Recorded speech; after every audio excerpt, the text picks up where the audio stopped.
82, J.J. Watt. They did not retire 82 for J.J. Watt at Central Michigan. They did retire number 99 for Marshall Goldberg of the then Chicago Cardinals, who played for the team back in the 40s, took a break for 3 years to serve in the Navy in World War II, then came back and finished his career.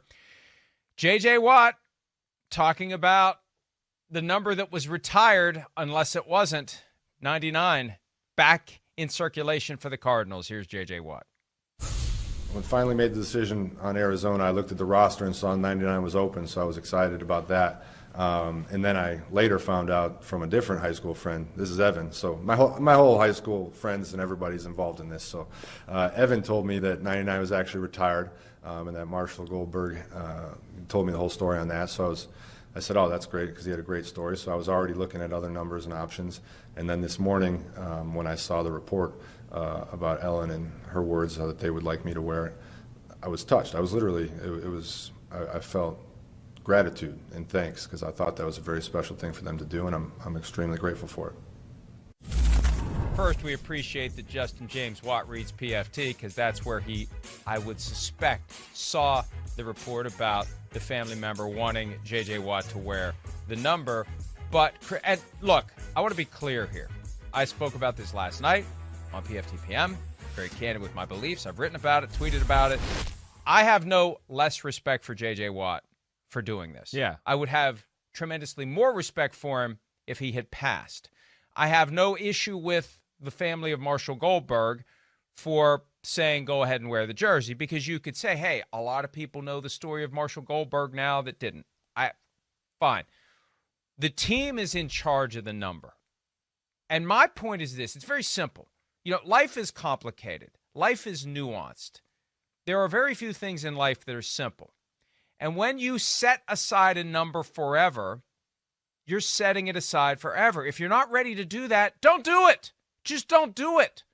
Be like the Raiders, who never do it. Be like the Cowboys, who never officially do it, although unofficially nobody's ever going to wear number 12 again because of Roger Staubach. But if you're not going to honor what it means to retire a number, then just don't retire numbers. It's not like they're the Yankees and have 20 numbers retired.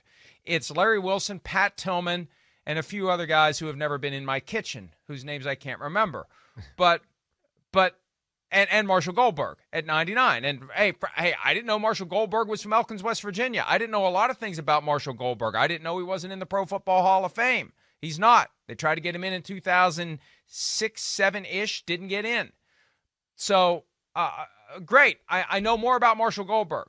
Football historian like you, probably happy to know that too. That doesn't change the fact that if you retire a number, it should stay retired. I mean, this is a precedent that can apply to any number that's been retired by anyone, because if there's a guy out there that you want badly enough on your team, Chris, you can make the exception. There, you can say, well, and the family said it's okay. What the hell else is the family going to say? We have a story about Steve Largent. He got squeezed by the Seahawks to give number 80 back to Jerry Rice. He didn't want to do it, but he said, it would have been small of me to say, no, you can't do it. Right. No, the player, the ex-player, the guy that's had the jersey retired, the family, you're right.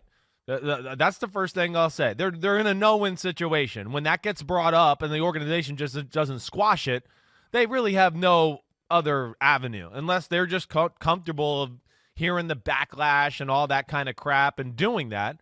But I will play the other angle of kind of what you said there.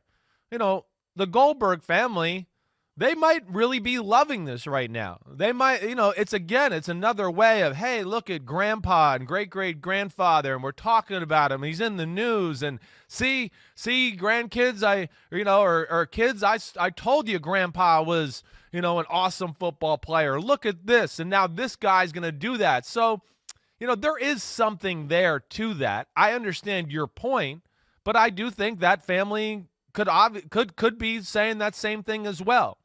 Now, when it comes to the player itself, it's tough. First off, players are creatures of habit. They are. They're into. I'm blanking on the word I want to use. But superstitious. Thank you very much. I couldn't get that out of my head. Way to go, Pete. Way to go. You almost were hemming and humming there. I was. I couldn't figure out what the hell that word was. Superstitious, though, is a real thing with a lot of football players in the NFL. And I'm sure he was like, oh, my gosh, I don't even know what it's going to feel like to play another number. I'm a Hall of Famer in 99. And there is that aspect as well. So it's a tough thing.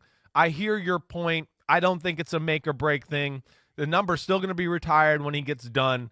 It's still going to be there, and he's going to have that memory. And I think there's some value maybe in the Goldberg family really loving this and the attention that, the grandfather, great-grandfather is getting out of all this. So 100 years from now, yeah, if the Yankees acquire some shortstop that wants to wear number 2, it's okay to say, well, you know what? I know. Hey, everybody's learning about Derek Jeter all over again. So hey, we'll listen, go ahead and unretire if the New York 2. Giants, and let's just hope that's never. Phil Simms number 11's retired, right? Hey, I might be the first jerk that goes, oh, hey, big-time quarterback, you wanted to come to the Giants? Where, nope, the Simms family has declined. I don't care about the social media hate. No, I might be the first if I get a say in that, and I don't want that day to come, of course, because I love my father very much. But, yeah, I might be the first one to go, hey, yeah, superstar quarterback. Nope, find another number. There's lots of other ones. But my point here is it's the obligation of the team to be the grown-up in the room when something like this is going on. And I was a little irritated about that yesterday. And when I start expressing my irritation and I hear things from people connected to the team like, well, you must really hate Michael Jordan then because he unretired multiple times. Like, don't make that comparison. An individual deciding to unretire is dramatically different from a team saying this number is forever retired until it isn't. And that's the point. And you could make this argument for any retired number, for any retired team. And you know what you could also do? You could see a situation 150, 200 years from now, whatever. Another reason not to retire numbers.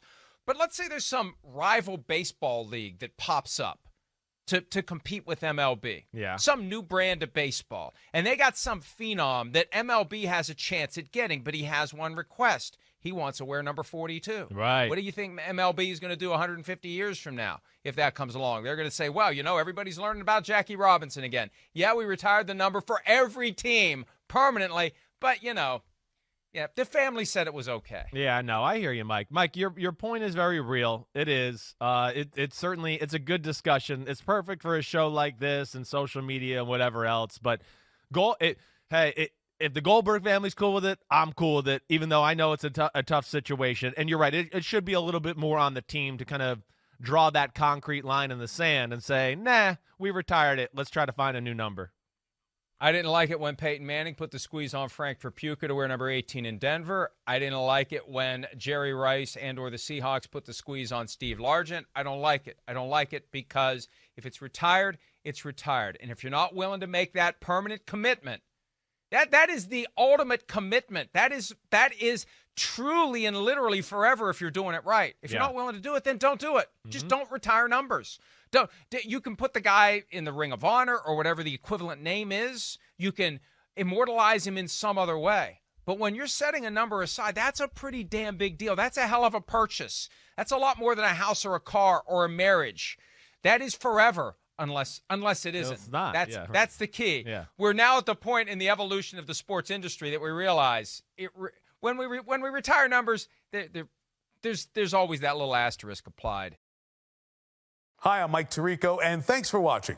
Make sure to hit subscribe for the latest news and highlights from NBC Sports.